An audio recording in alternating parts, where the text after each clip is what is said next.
Bom, vamos lá. Na aula passada a gente foi até mais ou menos aqui, ó. A gente passou disso aqui, mas a gente foi para fazer um reviewzinho rápido do que a gente viu. Na construção mecânica, as peças de uma determinada estrutura devem ter dimensões e proporções adequadas para suportarem esforços. Então, uma turbina, um motor, um eixo sofrendo torção, ele tem que ter tamanho calculado, material calculado, porque ele vai sofrer algum tipo de solicitação. Aqui, mais para frente, a gente vai ver que existe uma palavra solicitações.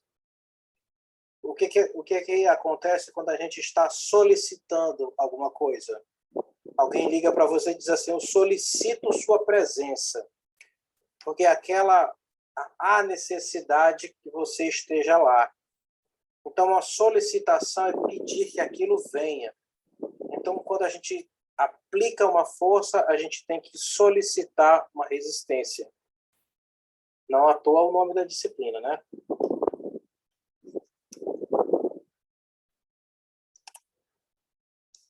Classes de solicitações, né? Quando o sistema de forças atua sobre um corpo, o efeito produzido é diferente, segundo a direção, o sentido e o ponto aplicado dessa força.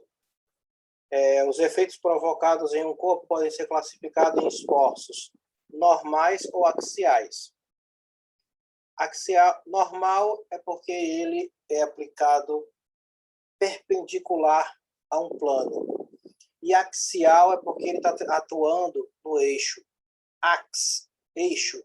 Axial vem do grego ax, que é eixo, que atua no sentido de um eixo, de um corpo.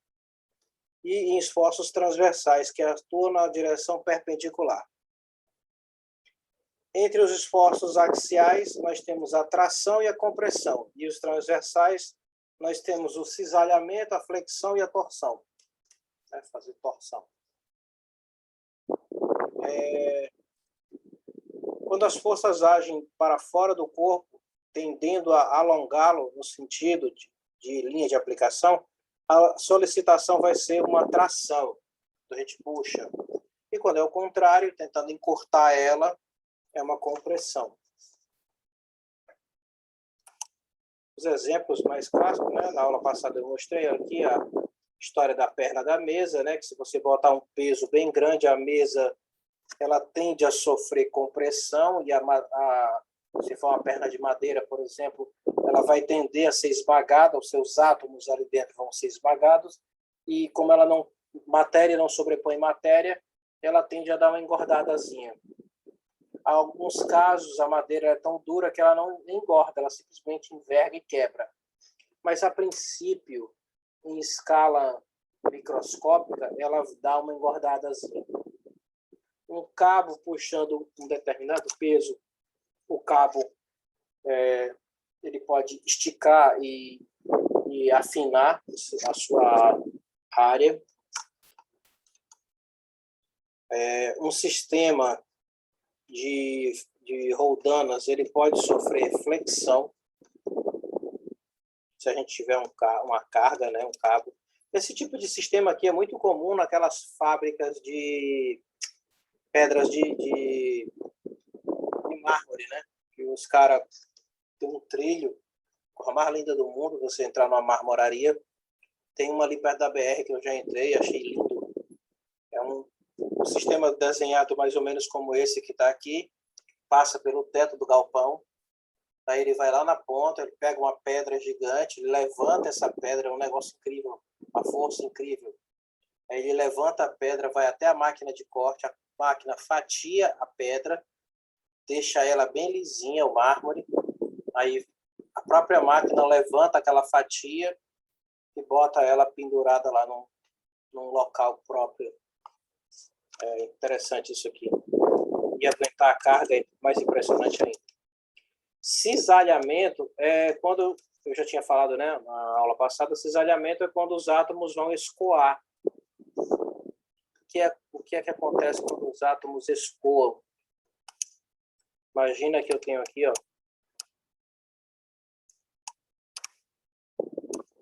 atômicos.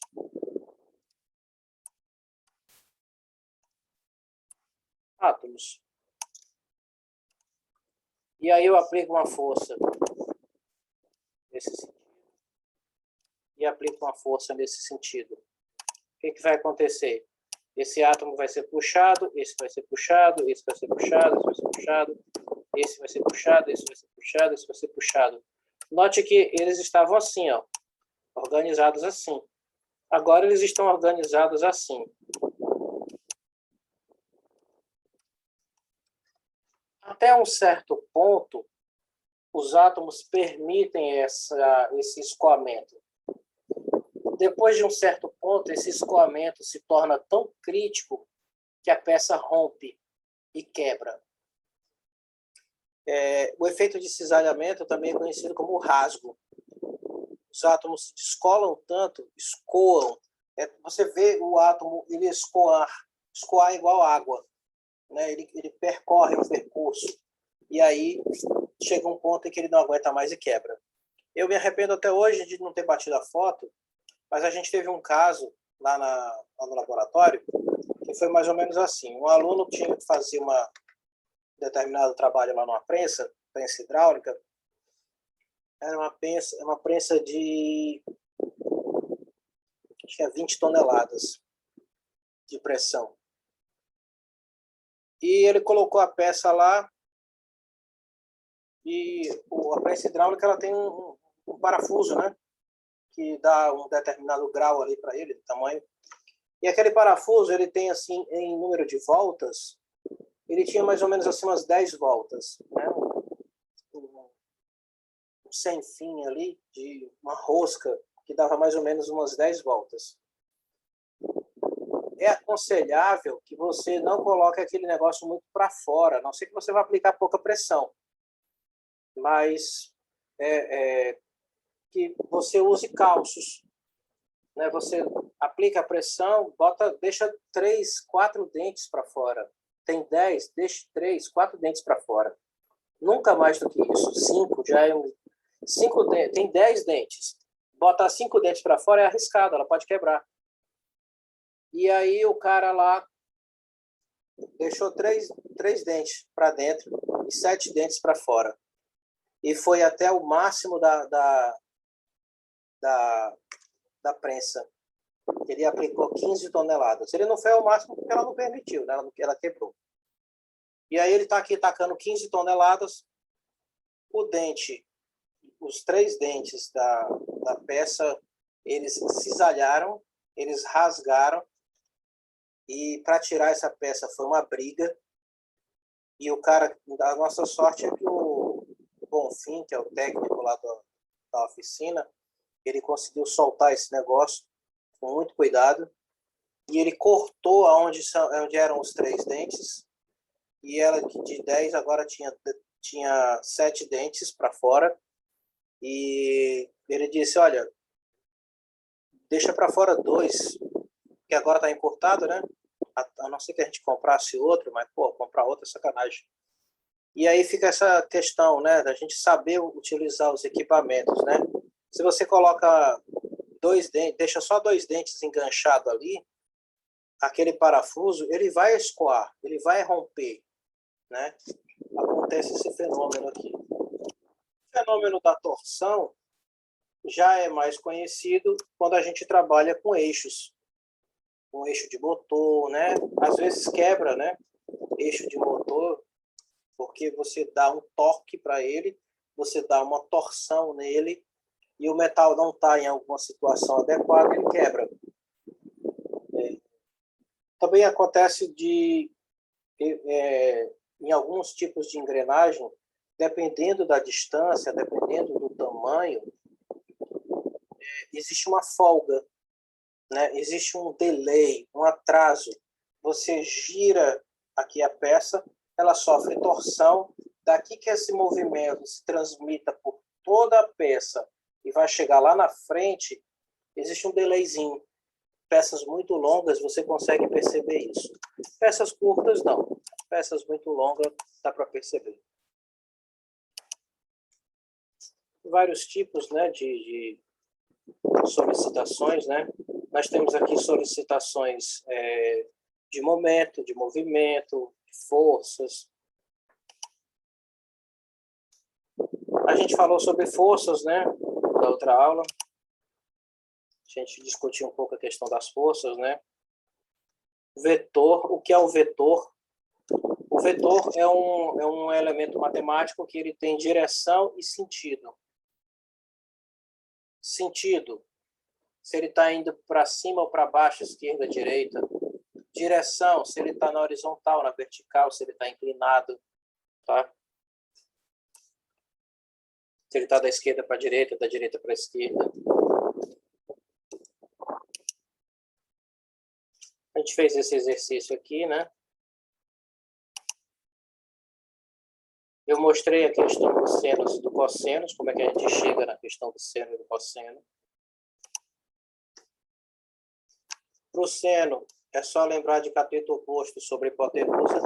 Eu gosto de usar uma regra que eu aprendi na época da escola e eu nunca me esqueci. Você bota assim, ó, seno, cosseno, tangente.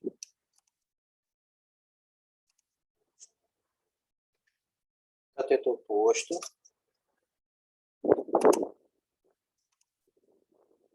Cateto adjacente.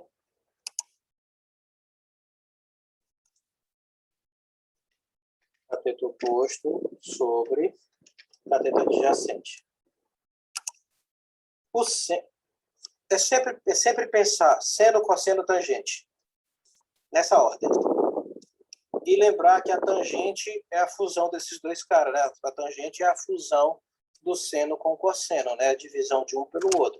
Se eu pegar o seno e dividir pelo cosseno, vai sobrar para mim a tangente. Então, aqui no seno, eu tenho o cateto oposto sobre hipotenusa. No cosseno, eu tenho o cateto adjacente sobre hipotenusa. Se eu dividir o seno pelo cosseno, as hipotenusas vão embora. O que vai sobrar é o cateto oposto e o cateto adjacente. É só lembrar de coca. Tinha um professor que ele fazia isso, coca. O nome do professor era Maradona. Era um professor de física, doido. Eu adorava ele, do segundo grau. E ele, quando eu fazia essa piada aqui da coca, ele dizia assim, coca, adoro, tangente. Maratona daqui bebe, o de lá cheira, né? Mas vale a piada. Eu não faço tão melhor quanto ele, não. Bom original.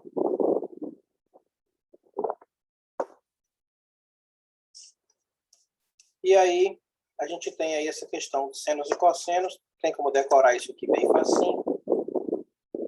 Se a gente olhar para aquele...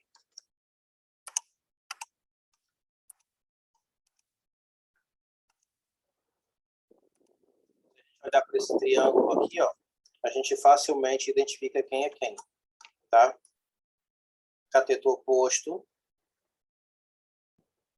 a gente vai ter o seno, cateto adjacente, a gente vai ter o cosseno. E aí tá aqui a regrinha escrita bem bonitinha.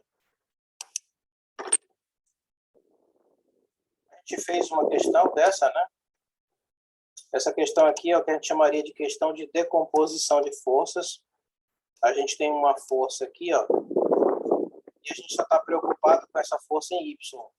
A força que está sendo aplicada em X, ela não está provocando nenhum tipo de fenômeno aqui. Somente essa força aqui, ó. Eu acho que a gente fez ela. Não vou fazer porque a gente já fez. Falamos do torque, né? Que é força vezes distância.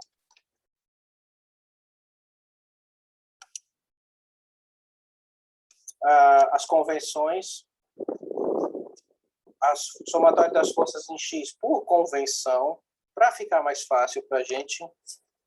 Tudo que tiver para a direita é positivo. Na somatória das forças em Y, tudo que tiver para cima é positivo. E, para o momento, ele colocou como convenção, tudo que for anti-horário é positivo. Professor, eu posso colocar isso aqui do meu jeito?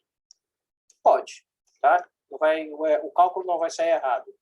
Só que a resposta lá, às vezes, ela pode estar diferente, né? Eu vou achar uma resposta e você vai me dar outra. Muito provavelmente com um sinal trocado. Essa questão aqui de carregamento nós fizemos, né? Fizemos a questão de carregamento, eu lembro que eu fiz ela. Eu pedi que vocês refaçam, mas está aqui, ó. Refaçam ela com cuidado, com carinho. Essa questão aqui do sinal do semáforo é a mesma questão, tá? Já tem até as soluções aqui, é a mesma questão, se resolve do mesmo jeito. O único diferencial aqui são os ângulos, que a gente vai ter que saber olhar na calculadora. Da lanterna também, eu acho que a gente fez a da lanterna, se não fez, ela é bem facinha, matemática do mesmo jeito. E aí vem a parte das alavancas.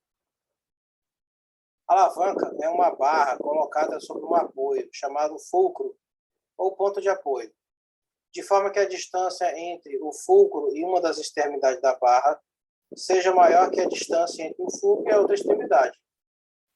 Essa parte de cá. O fulcro funciona como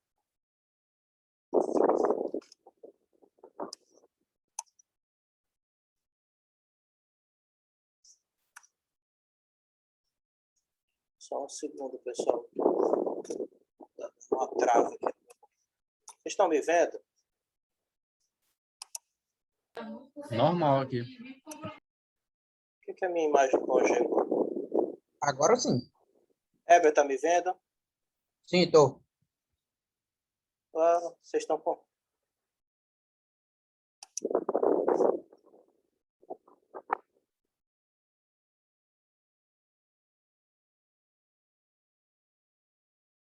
Só um segundo, pessoal. Deixa eu ver se eu travou aqui meu computador. Pelo menos uma das telas travou. Essa daqui vocês estão vendo aqui, não estão?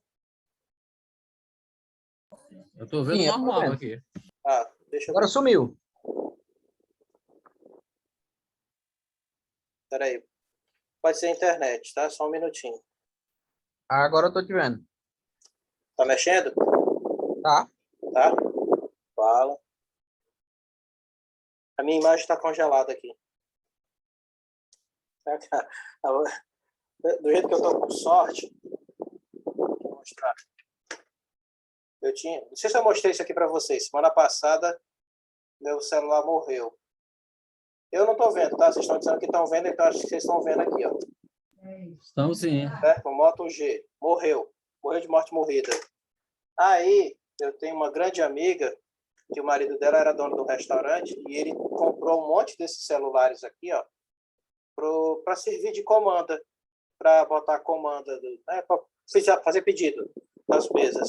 E o restaurante dele fechou por causa da pandemia, ele vendeu um bocado desses celulares, vendeu, escambau a quatro, e sobrou um na caixa. Aí ela pegou e me deu de presente. Aí eu disse, não, toma, não vou vender não. Toma, você está precisando mais do que a gente. Aí me deu o Xiaomi. Aí eu, oba, ganhei o Xiaomi. Cara, tu acredita que no mesmo dia queimou o alto-falante? É muita sorte, né, com a pessoa dessa, né? Acredito não. Tá bom, né? Não, queimar. Aí eu fui atrás, R$ 100 para fazer a troca. Aí eu, não, deixa quieto. Funciona o Bluetooth, funciona o som. Eu estou usando aqueles... Eu comprei uns fones de ouvido daquele sem fio e funciona. Quando eu quero... Eu estou passando a maior parte do tempo em casa, né? Então, eu conecto ele, deixo ele ligado o dia todo na caixinha de som. Tem a caixinha Bluetooth e tem uma que você liga no fone. Toda vez que alguém me liga, ele toca pela caixinha de som, então ele toca pelo Bluetooth. Aí tá bom. Pelo menos agora eu tenho Xiaomi.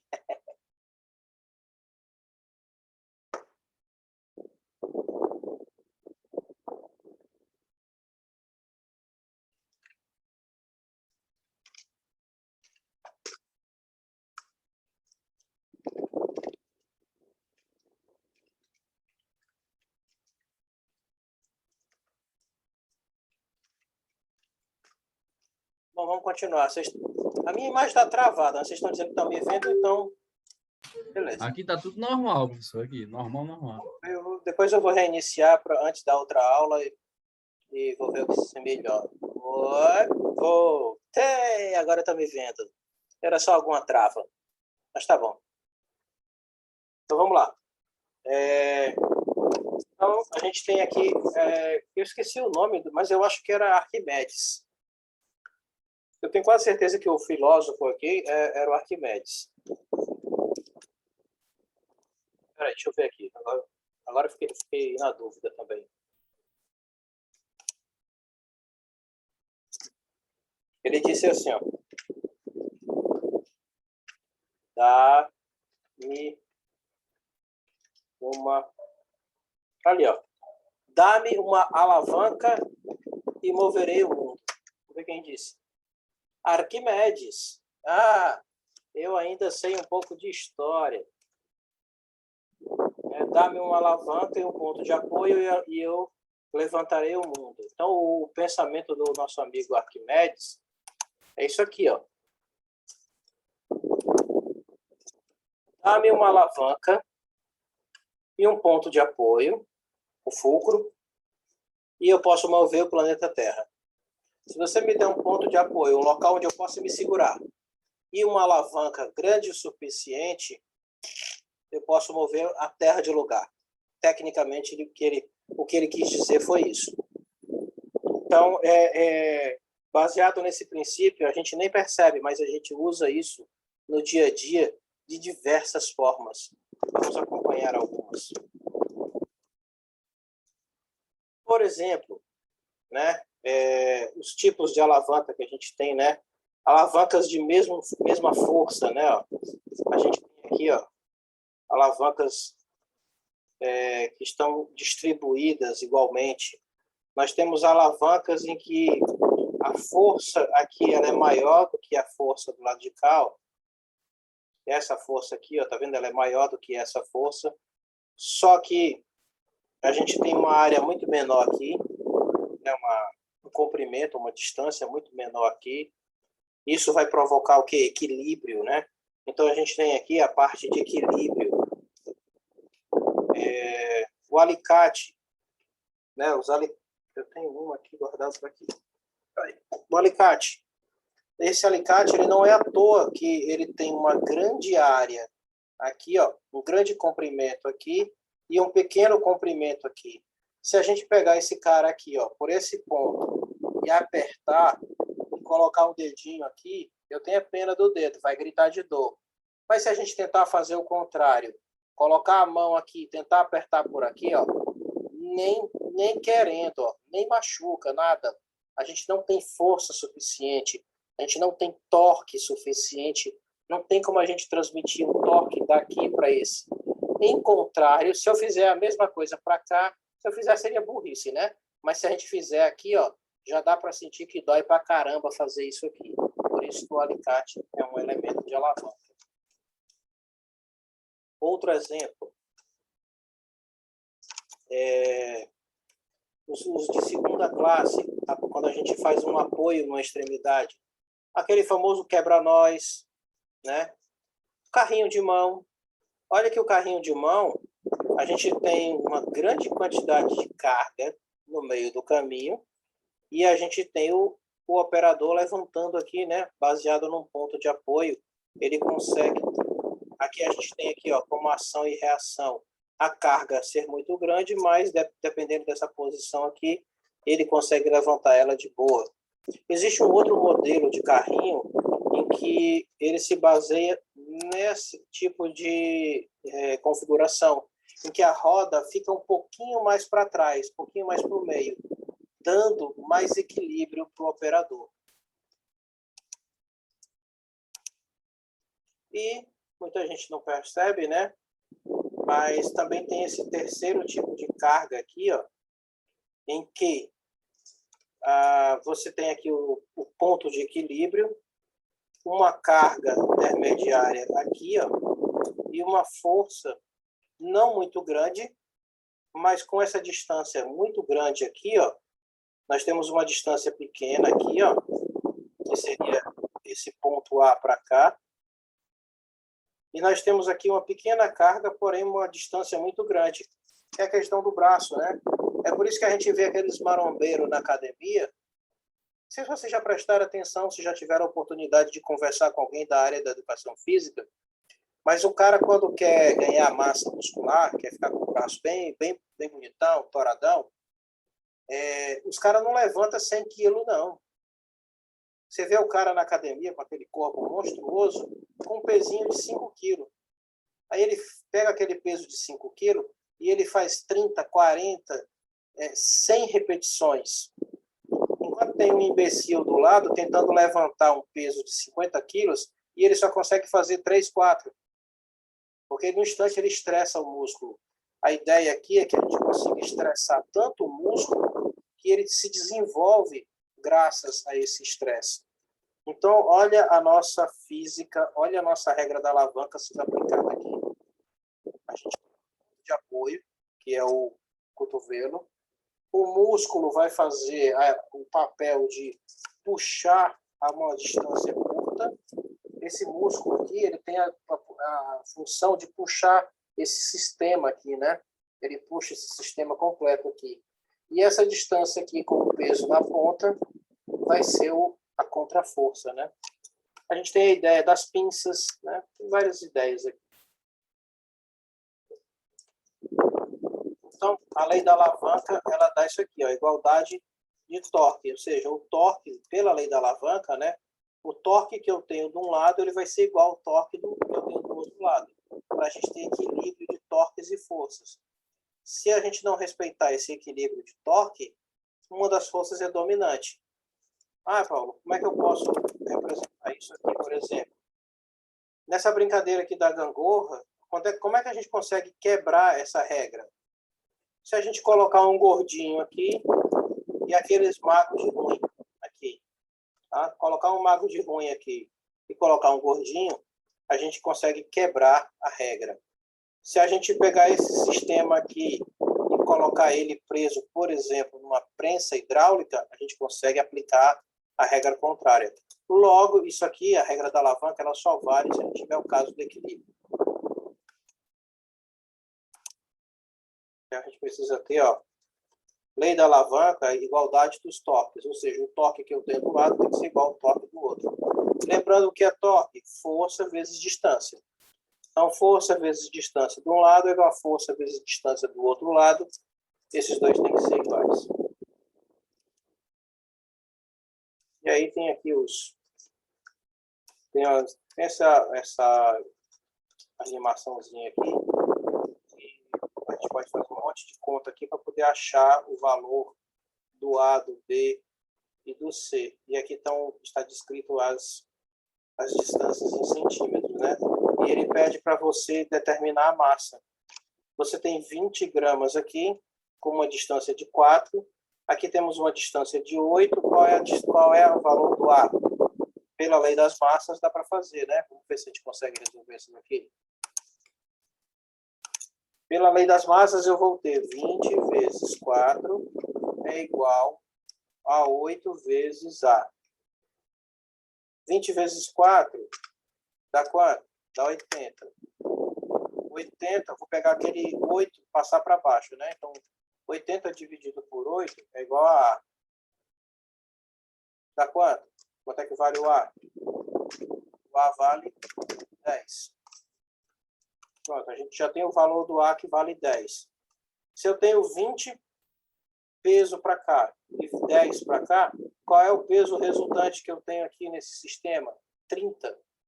Né? Porque é o somatório das forças para baixo, elas somadas vai dar 30. Faz a mesma coisa, acha o B, faz a mesma coisa, acha o C. Bem simples. Depois vocês pausam aí o vídeo e façam isso, por favor. Centro de gravidade, cálculo para centro de gravidade. Vocês já ouviram falar que nós temos um centro de gravidade, né? Onde é que fica o centro de gravidade da gente? Alguém sabe? Antônio sabe? Centro de gravidade? O seu centro de gravidade? Não lembro. Heber?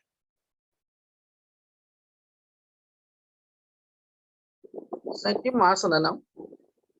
Não, eu quero o seu centro de gravidade. Ah, o meu? Não sei, não. Você não sabe, não? Onde é que fica o seu centro de massa? Já que você perguntou.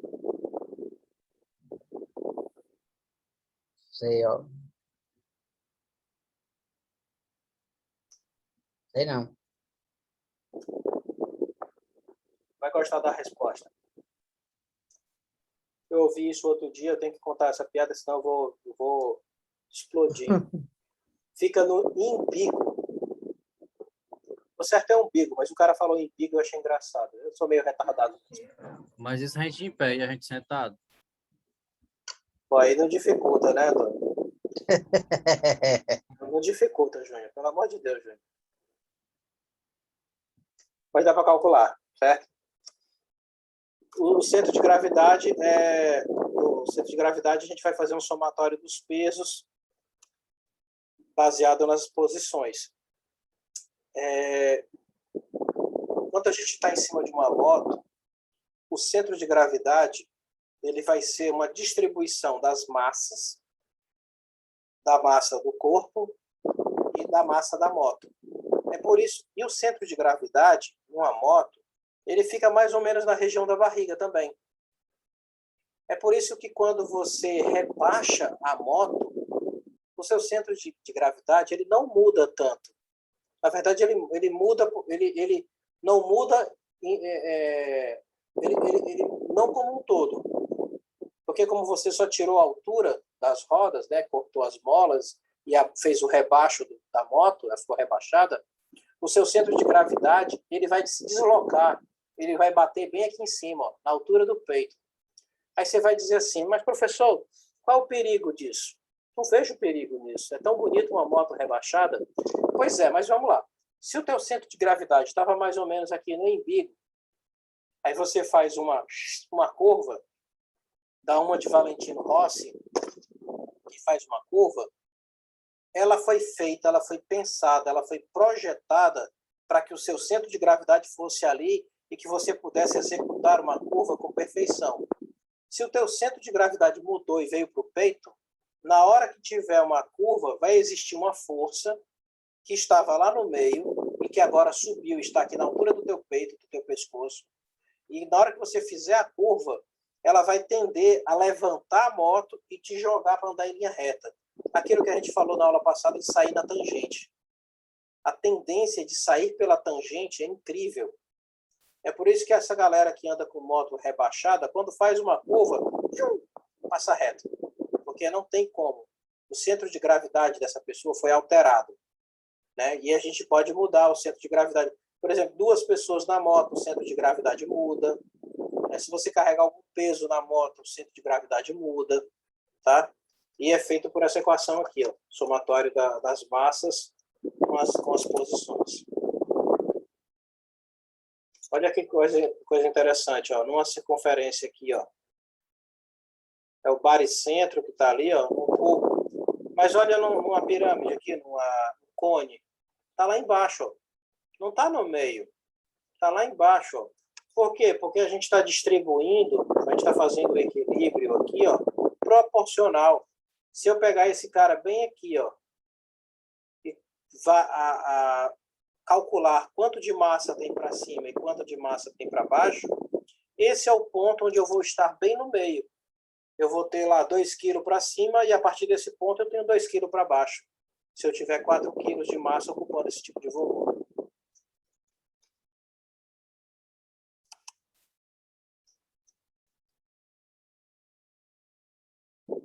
Esse é o motivo pelo qual a gente não consegue andar torto, né?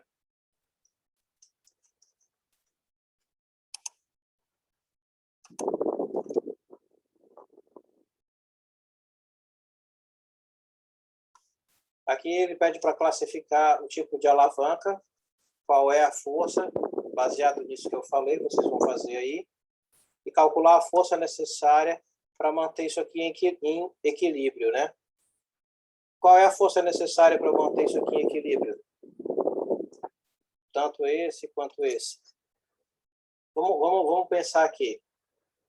Já que é o somatório das forças, olha como Ah, professor, isso é muito difícil. Não, vamos ver. Vamos matar isso daqui. Para você, as outras são iguais, tá? Que força nós temos aqui? Ó? Nós temos 5 kN. Está atuando a 25 centímetros. Do outro lado, nós temos uma força P, que eu desconheço, e ela está a uma distância de 50. Logo, a minha força P vai ser igual 5 vezes 25. Eu acho que é 125, mas eu vou confirmar. 5 vezes 25, 125. Passa o 50 para baixo, dividido por 50. Dividido por 50 dá 2,5. Então, a força, para que a gente consiga manter esse sistema aqui em equilíbrio, é apenas de 2,5 kN. Tá? Já que a gente está trabalhando em quilonewton.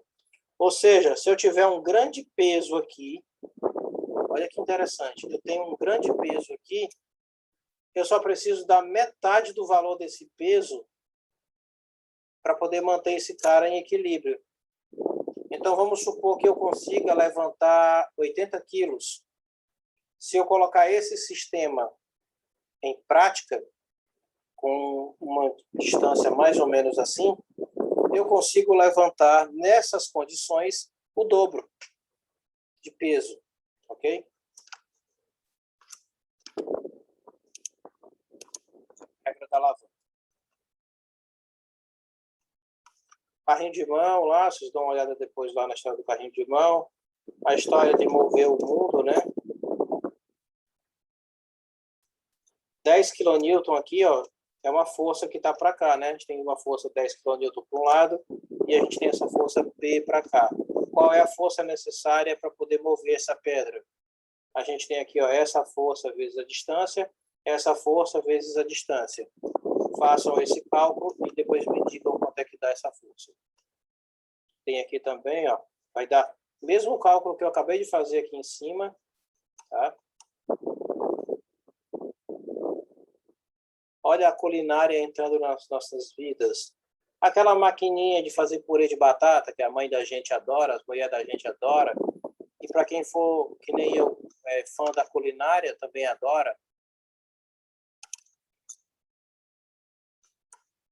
A gente tem aqui a nossa força.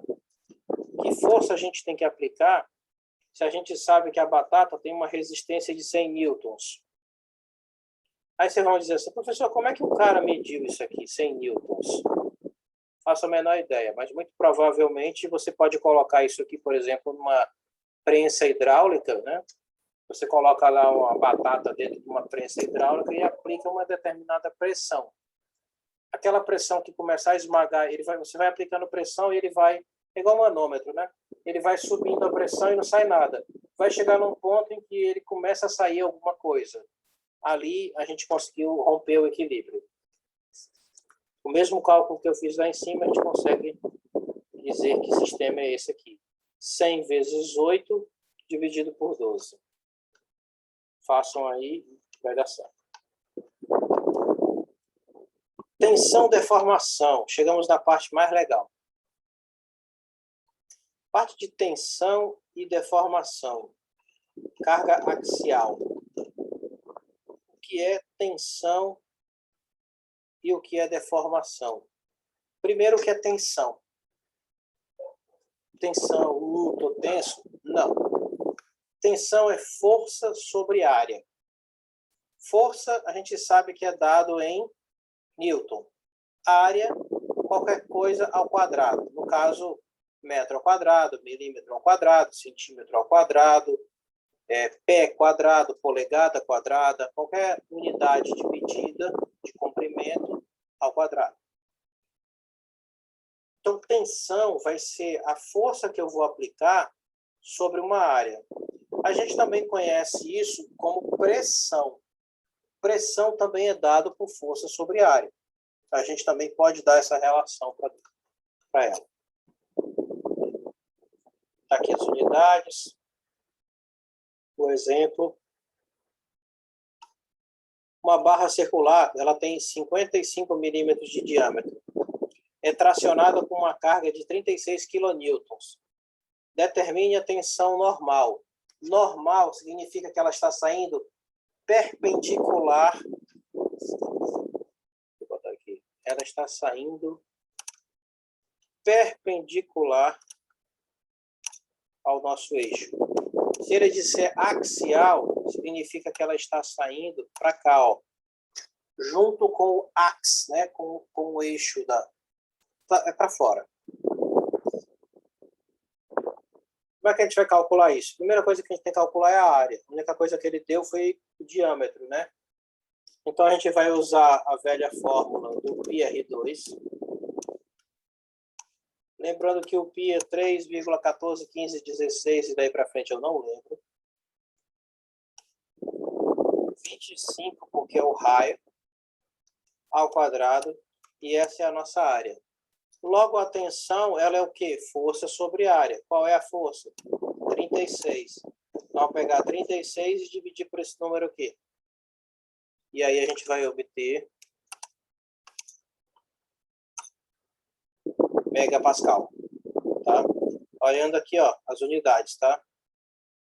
A gente tem aqui pascal, megapascal, gigapascal e cada uma dos seus respectivos, tá?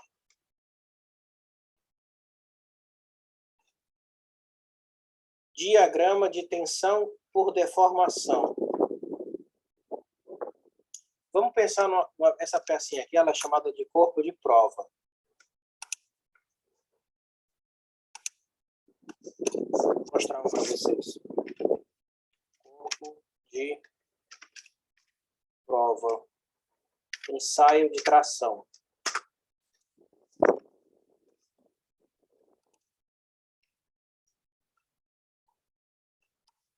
Existem vários tipos de corpo de prova. Existem os poliméricos. Existem os aços. Existem os alumínios. Existem os concretos. A gente pega concreto e faz ensaio de tração e ensaio de compressão no concreto, que é para saber se aquele concreto... você prepara o concreto, né? Faz toda a preparação dele, que é para poder testar ele. Depois que você testa ele, esses corpos de prova, eles são ensaiados. As fábricas que fabricam concreto, né? Eles fazem os corpos de prova, eles fazem esses moldezinhos e existem vários equipamentos para fazer um bocado e fazem vários testes. Fazem teste de tração, de compressão, de cisalhamento, de torção, de umidade, né? O que é umidade? Umidade. Depois que o cimento está curado, eles pegam aquele cara, pesa, aí depois eles pegam o cimento, deixa 24 horas dentro da água de molho. Depois eles tiram da água, pesa de novo, para saber quanta água ele absorveu. Depois eles deixam aquele negócio secar por alguns dias e aí pesa de novo. E aí tem uma conta matemática muito doida que eles fazem e eles dizem se aquele material é bom ou não. No ensaio de tração, eles vão bater porrada nisso aqui. O ensaio mais comum é esse aqui, usando uma prensa hidráulica, né? O oposto de uma prensa hidráulica. E justamente a gente vai ter isso aqui, o corpo de prova que a gente vai ter. Deixa eu mostrar o corpo de prova. Aqui, os polímeros, né? A gente tem os polímeros aqui, ó.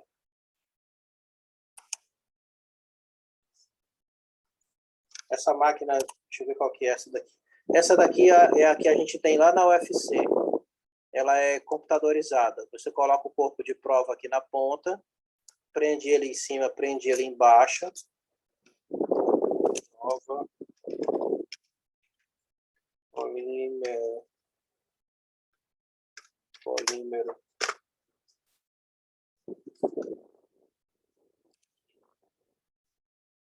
Um corpozinho de polímero, né? Você pega, até pouco tempo eu tinha um aqui. Você pega esse corpinho de prova aqui e aí ele é tensionado, ele é esticado, aí ele vai se deformar e quebrar. Na hora de fazer isso,